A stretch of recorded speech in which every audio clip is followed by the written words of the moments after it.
نحمدہ و نصلی علی رسول الکریم۔ یہ حضرت مولانا علامہ اورنگزیب فاروقی غازی حافظہ اللہ گفتگو فرما رہے ہیں۔ تمام حضرات توجہ سے سماعت فرمائیں۔ محبت اور شوق کے ساتھ آئیں، اس سے آپ کی نظریے کے ساتھ محبت کا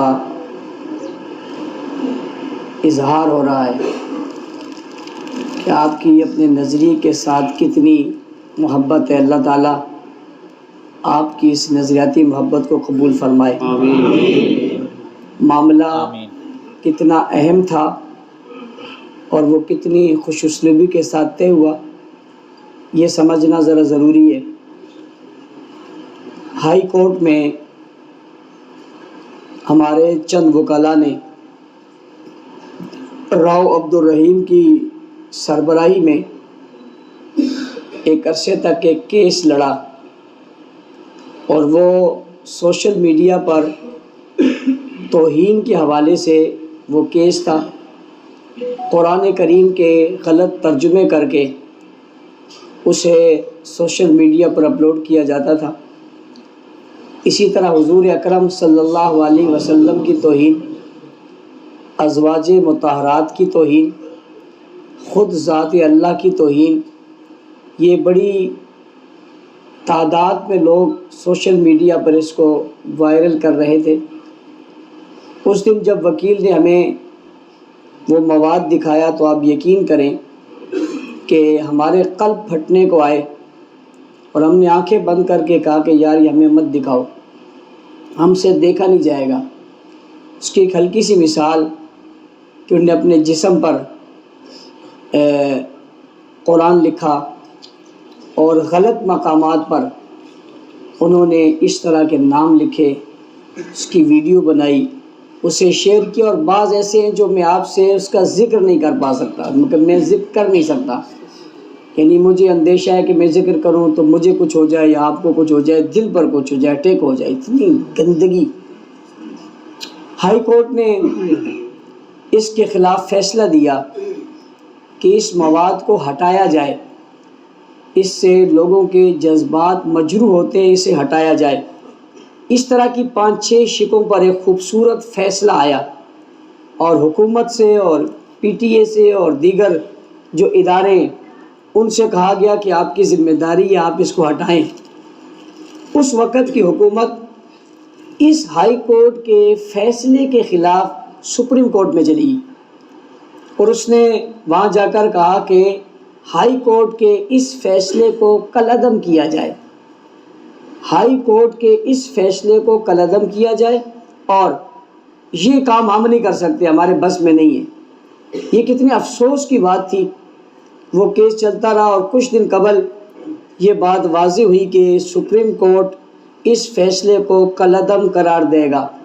جو ججوں کے ریمارکس آ رہے تھے اس سے وکلاء میں تشویش پیدا ہوئی۔ ان وکلاء کی ٹیم نے مذہبی جماعتوں سے رابطہ کیا کہ آپ اس میں فریق بن کر شامل ہو جائیں، اور آپ سپریم کورٹ کو بتائیں کہ اس گستاخی کی وجہ سے ملک میں کتنی دہشت گردی ہو چکی ہے اور کتنا خون بہہ چکا ہے۔ اس کے لیے حکومت کو کبھی کون سا آپریشن کرنا پڑا اور کبھی کون سا آپریشن کرنا پڑا، اس کے پیچھے جو چیز ہے وہ یہ توہین ہے، جس کی وجہ سے سارا ماحول پیدا ہوا۔ تو اس توہین کے خاتمے کا وقت آیا، تو آپ کیوں کر رہے ہیں؟ اگر آپ نے ایسا کیا تو پھر یہ جو اتنے لوگ ہیں اور یہ کسی کنٹرول میں تو نہیں رہیں گے، اور ملک میں خانہ جنگی شروع ہو جائے گی جب ایسی چیزیں سامنے آئیں گی۔ تو ہم ہائی کورٹ کے اس فیصلے کو چاہتے ہیں کہ یہ قانون بن جائے۔ اس کے لیے ہم گئے اور پیش ہوئے، اور پیش ہو کر یہ بات ثابت کرنی تھی کہ یہ غلط ہے۔ اللہ تعالیٰ جزائے خیر دے۔ بہت سارے لوگوں کو میں اس بات پر حکومت وقت کو خراج تحسین پیش کرتا ہوں، انہوں نے اس کو اہمیت دی، سنجیدگی سے لیا۔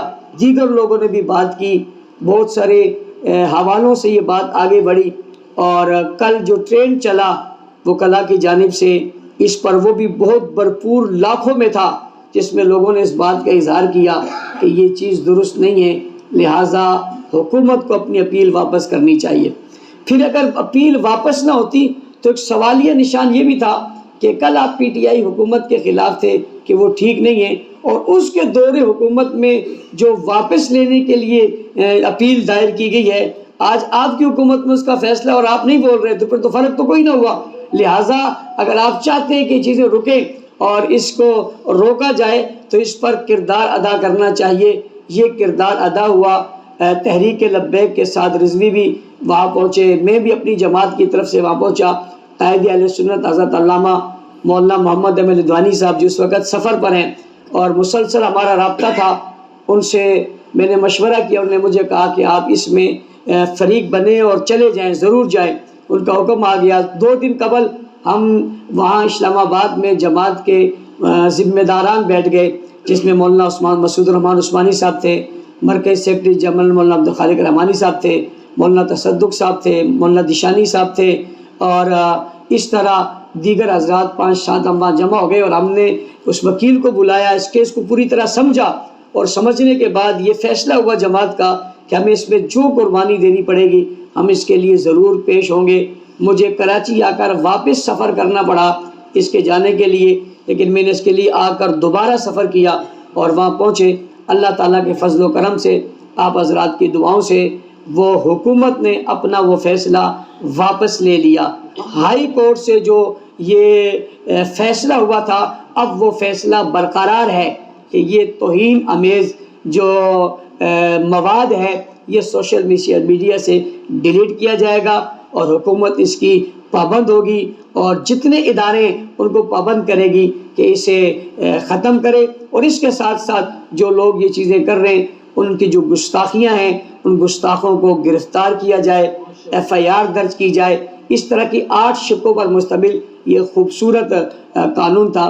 میں صبح سے جب سے سپریم کورٹ سے نکلا ہوں اس وقت سے ابھی تک مختلف طبقات کے فون میرے پاس بھی آ رہے ہیں، ان وکلاء کے پاس بھی آ رہے ہیں، اور میں آپ کے توسط سے ان وکلاء کو، راؤ رحیم کی ٹیم میں کام کرنے والے ان وکلاؤں کو، ہمارے نوید ہاشمی صاحب اور بھائی احتشام صاحب، یہ بھی اپنی جگہ ایک محنت کر رہے ہیں، ان تمام لوگوں کو اور جتنی بھی لوگ متحرک ہو کر اس میں شامل رہے، ہم سب کو مبارکباد دیتے ہیں، شاباش دیتے ہیں، خراج تحسین پیش کرتے ہیں، ان کے اس کردار پر پوری قوم کی طرف سے انہیں شاباش دیتے ہیں۔